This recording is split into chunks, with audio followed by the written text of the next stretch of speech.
So she needs to unequivocally denounce the violence. She must apologize immediately, not only to all Texans, but to our country, to the American shareholders of Tesla, because she is promoting violence. It's incredibly rich. It's incredibly rich to hear Trump's Attorney General Pam Bondi clutch her pearls about Congresswoman Jasmine Crockett's disdain for Elon Musk and the destruction of property when the administration she's working for is causing much more harm to the American people. Now, just in case you aren't familiar with this whole fiasco. But I am truly here for very selfish reasons. Starting with on March 29th, it's my birthday. And all I want to see happen on my birthday is for Elon to be taken down. Yes. Listen, I have learned as I serve on the Doge Oversight Committee that there is only one language that the people that are in charge understand right now. And that language is money. These are the comments Crockett made about a week ago that set Bondi and the Trump administration into a frenzy. Now you have this Congresswoman Crockett who is calling for attacks on Elon Musk on her birthday. Let's take him out on my birthday, she says. And yet she turns and says, oh, I'm not calling for violence. Well, she is an elected public official. And so she needs to tread very carefully because nothing will happen to Elon Musk. And we're going to fight to protect all of the Tesla owners throughout this country, and it's this basic safety. Now take a listen to how Crockett responded to Bondi's bad faith assessment of her criticisms of Elon Musk and how she tried to build the narrative that Crockett is legitimately calling for violence against Tesla owners, workers, and Musk himself. I'm excited to see that Elon Musk that his money as it relates to Tesla, well, Tesla's tanking right now. And I'm okay with that. So just in case the slow people listening decide to clip this up later, I just want to say that I have never promoted violence whatsoever. Yet I've also never made excuse for those violent actors such as the ones on January 6th. So Pam Bondi, if you have an issue with terrorism, maybe you should talk to your boss about locking back up those guys that he let out that participated in January 6th. They are going after anyone who decides that they will challenge them, whether it's the judges that are sitting on the benches, whether it is lawyers that have decided that they were going to represent their clients to the best of their ability, and most of them won against Trump and his administration. Basically, they are trying to get rid of all voices of dissent. Now, we don't condone the wanton destruction of property. However, it pales in comparison to the harm Elon Musk and Trump's administration are inflicting on the American people. And the reason why the right wing, specifically Pam Bondi and Trump, are purposely conflating vandalism with terrorism is because they want to demonize anybody who goes against the administration as a terrorist, as somebody who is not in support of America. When in reality, it's no, they're just not in support of a dictatorship. They're not in support of, having an authoritarian regime. They're not in support of people promoting racism and white supremacy in the administration, or transphobia and all these things, homophobia. The list goes on and on. But because they're trying to conflate vandalism with terrorism, that's going to put a huge target on their backs, and they're going to try to punish them with very severe consequences. And they're trying to scare people from doing anything to protest against the administration. That's what it comes down to.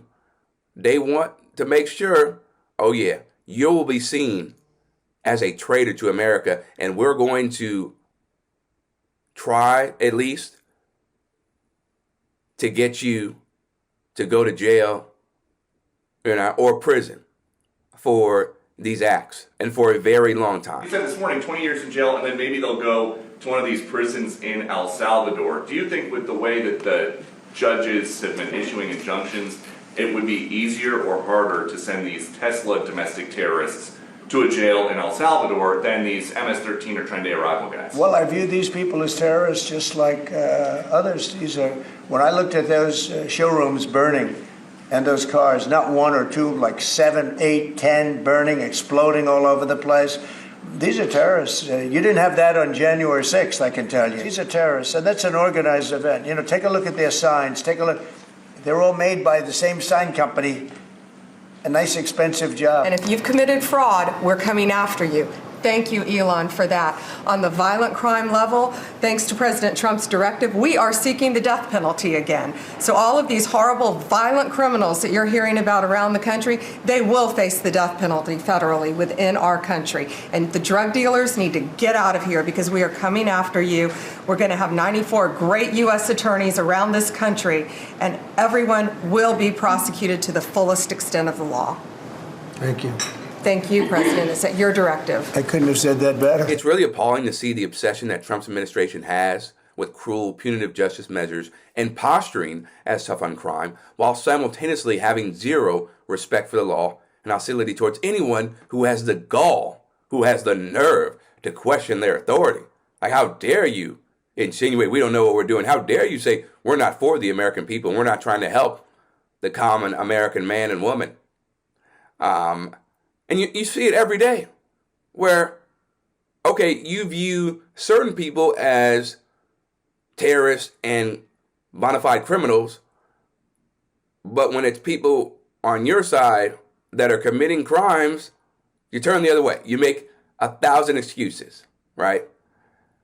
Now, if there's one thing that unites the right wing all the way from leadership down to their allies in the media and the voter base, it is the dehumanization of anyone they perceive to be criminal. We certainly think it's despicable, the violence that has taken place against Tesla, the company, its employees, and also just Americans who have chosen to drive an electric vehicle. Many of them are Democrats, by the way.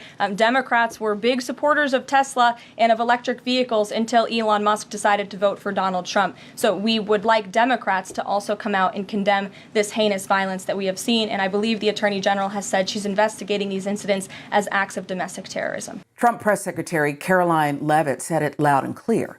And Trump's new Attorney General, Pam Bondi, picked up right where she left off. They're calling it domestic terrorism. They're calling it a national security threat. It was posted proudly on the official White House account like it's some kind of patriotic moment. And Bondi, she's going full on Bush-Cheney post 9/11, using language we used to reserve for foreign attacks over vandalism. Now, I'm not defending setting Teslas on fire. I'm not excusing that, not at all. But let's be serious. It's not domestic terrorism. It's a government overreaction built for headlines and designed to send a message. There have been 3 federal charges so far, and I say so far. We are looking at all of these cases across the country. We have a dedicated task force. These are not isolated incidents, as you know, and these aren't vandals. These are Molotov cocktails. You know, that could be a weapon of mass destruction. Wow. Bondi didn't stop there. She called them arsonists. Trump called them criminals. And now they're floating the idea of sending people to El Salvador, to prison for this. So we're skipping due process, skipping the law, jumping straight to ship them out over spray paint and vandalism. That's not about crime. That's not about justice. That's authoritarianism. And just in case you thought it was just Bondi popping off, MAGA is in lockstep. They want to make examples out of protesters, not just for what they did, but for daring to go after someone like Elon Musk. It's not about Teslas. It's about protecting the oligarch class by criminalizing dissent. And people need to know that 3 people in custody right now, they will receive severe and swift consequences, and they are facing up to 20 years in prison. We are not negotiating these. We are not coming off these charges. We are looking at everything, especially if this is a concerted effort. This is domestic terrorism. And if there's one thing MAGA knows how to do, it's giving their base what they want. Big, cinematic, meme-worthy stunts that frame their political enemies as the dangerous other. That's what this is. Propaganda isn't just about punishment, it's about power. These meme-style edits, the glossy videos, the slow-motion shots, they're not meant to inform, they're meant to evoke rage.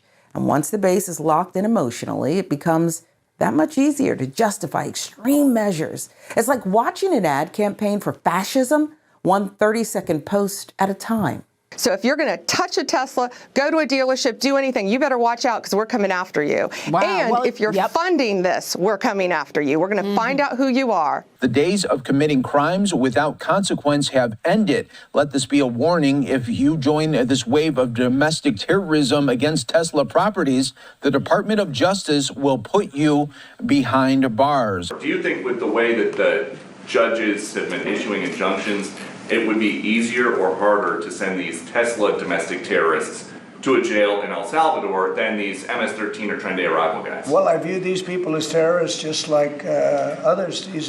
When I looked at those showrooms burning and those cars, not one or two, like 7, 8, 10 burning, exploding all over the place. These are terrorists. You didn't have that on January 6th, I can tell you. You didn't have anything like that on January 6th. These are terrorists, and that's an organized event. Take a look at their signs. Take a look. They're all made by the same sign company. A nice, expensive job. Now, these are the people that finance it are, in my opinion, in just as big a trouble as the people that are setting the match and setting the fires. And who's in charge of this messaging machine?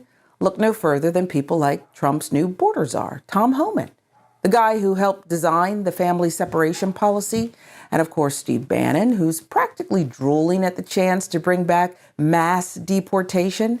These men aren't new to this. They've been building toward it for years, and they don't care who gets swept up in the dragnet.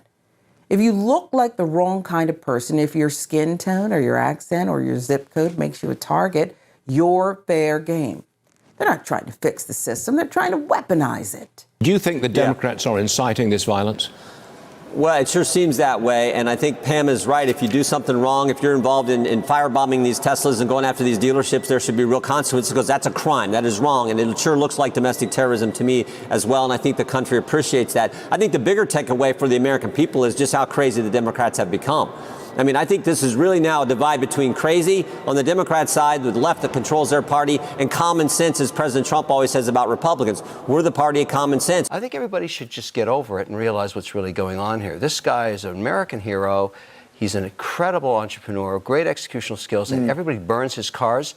I'd like to see them in prison as terrorists. They can treat this as domestic terrorism, but I would also like to see the FBI and Justice Department track where the money is coming from to fund these attacks.